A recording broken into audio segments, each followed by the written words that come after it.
Heading out right now on a road trip. It's about 10:30 in the morning. I'm going to Southern California, but I'm going to spend the night somewhere on the road. Otherwise, it's a very long trip. I have a bunch of kettle corn. The handyman who works on my house made me.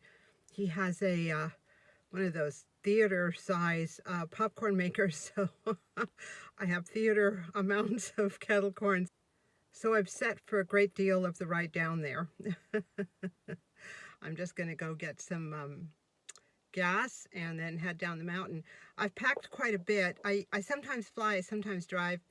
Today, since I knew I was going to drive, I want to do some jewelry making with my grandkids. So I've packed some of that stuff. I've packed some food for the road, and I've packed some extra clothes. Right now the weather's very nice, but I was looking at the weather reports for the next week or so, and about the time I'm coming back, we're going to be having some frost and rain and stuff, so I'm not sure how that's going to work. I had to come back once from Southern California during a major wildfire, so that was quite an adventure. So I'm hoping that my ride back will be a little less fraught with drama, but I'm expecting cold weather, so I brought extra shoes and jackets and stuff. Not so much for Southern California, but for the ride back. Well, that video was done about a week and a half ago. Little did I know what was awaiting. I had a great trip down, spent the night in Kettleman City, which is kind of the halfway point to Southern California. Got to my kids' house, had a great time. Other family members were here, but by the time the weekend rolled around, not so much.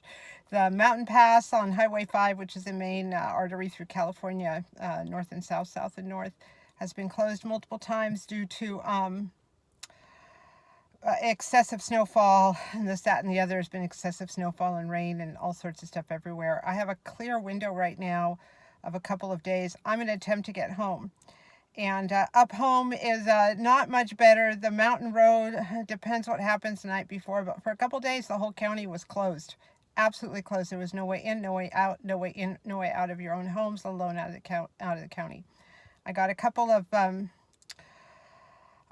notifications from PG&E that the power had been closed, turned off twice for a day, day and a half, 2 days, I don't know. So anyway, I did get a battery at Costco because I can manage with everything else, but I can't manage without communication. So I think this ought to take care of my needs, and I'll probably do an unboxing when I get home. So I'm leaving. It's Wednesday morning. I'm not planning to get home till tomorrow, Thursday. I will stop somewhere along the road. If I was not beset by this weather, I would be able to get home today, but the road up there is icy and, snowing, so I don't know what's going to happen. We do have a couple of days of good weather, Thursday especially, so out and over. Talk to you soon. Well, it's 5 hours later. I took the 101. It was a pretty good ride. Takes longer than the 5, but the Grapevine, the mountain pass there on the 5 is completely closed, completely both ways with snow.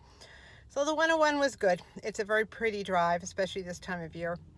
My favorite place to stop is San Luis Obispo. There's a little shopping center on Madonna Way by the Madonna Inn. If you don't know what the Madonna Inn is, it's this really funky, interesting hotel here in San Luis Obispo.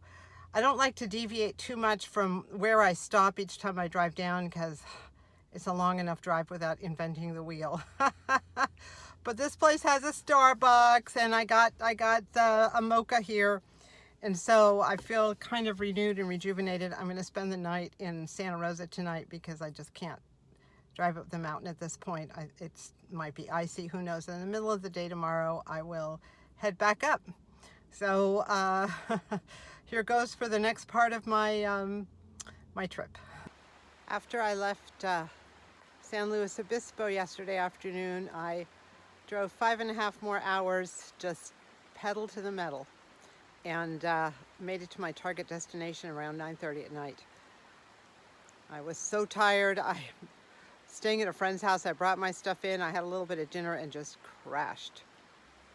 When I was driving home on the 101 last night, I noticed so many trucks making their way up too, and then there was a point where there was a lot of trucks stopped on the highway, and they were trying to go onto the off-ramp, which was a cutoff to I-5, because I-5 was closed because the mountain pass was closed. So I don't know how many of them made it, or how much produce, or how much merchandise, or whatever they were trucking made it in time to the stores. I understand that the overpass is still very problematic.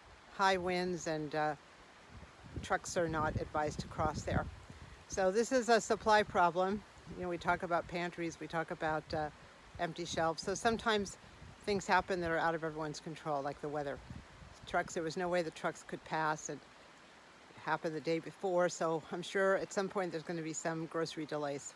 So this morning I got up, and my friend, my host, and I went to Trader Joe's. He needed to do grocery shopping. I needed to go grocery shopping. My house is pretty much empty, and I know we're getting another storm front coming in. Believe it or not, it's so beautiful and sunny right now. I've been watching the weather all week. Wanted to wait till it was safe to drive up from Southern California, and also so that it was safe to come up the mountain here. There's a lot of work going up on the mountain right now. They're cutting stuff down, and one-way traffic on the two-lane road, and just trying to pull down and chip all the trees that fell or are in danger of falling after the snowfall. This tree fell. It was already kind of on its way out after the last rainstorms, and it just completely collapsed, I guess from the snow weight. And these branches fell off of the bay trees here. I think, again, it was part of the snow weight. I'd wanted to have them trimmed anyway, and nature did it for me. Creeks are running full steam ahead. They were really pretty with the snow around them. A lot of things went right, even with snow covering the entire property for several days. So let's go and see how things are growing. Before I left, I'd put some stuff on the front porch and just moved some plants around, including these cactuses. I knew bad weather was coming, and a lot of them, this has been a very cold winter, a lot of them had done okay the first half, but not so much the second half of the winter. These cactuses did fine. The one on the far left is doing fine. It just got heavy, I think, and started falling over. So I'm going to be pulling some of these off and rerouting them. The onions and garlic look like they shot up quite a bit, even though I'm sure they were covered with snow. And here's some more. These Nopales cactuses are hanging in there. Here's a closer look at that branch that fell. It looks like a couple of branches. I see some over down at the bottom of the property too now. Here's the tree. It's still alive. I think it has been pulled up from the ground. Some more cracked here, and just fell down across the creek. Out here in the back, nothing was damaged. These are looking a little more sickly than the ones in the front. They get less sun, but they're still alive. I have a couple of totes with these, and I'm sure they will come back. In spite of the cold weather, the snow, and all that stuff, nature definitely prevails. I think this is flowering quince, and it seems to be starting to bud right now. A manzanita tree has flowers, and so does the plum tree. The roses are starting to leaf out. Spring comes no matter what, right? So I'm really glad I made it home in one piece. I had a wonderful time with my family, was able to spend a few extra days with my kids, with my grandkids, which is, you cannot put into words how wonderful that was. That said, I'm also glad to be home. They always say you shouldn't try to build a life that you don't want to escape from, and I love my life up here. There are times of aggravation and problems and, I don't know, all sorts of crazy stuff. I'm just delighted that I had a good time down south and was able to make it up north. We have another storm front coming in this weekend. I don't know how long it's going to last. There is snow predicted, but I don't think much for the lower elevations where I live. So I'm just going to hunker down and catch up with everything and drink lots of tea. Hope you are all doing safe and well from whatever storms are crossing over the country right now. And thank you for accompanying me on this journey. Take care.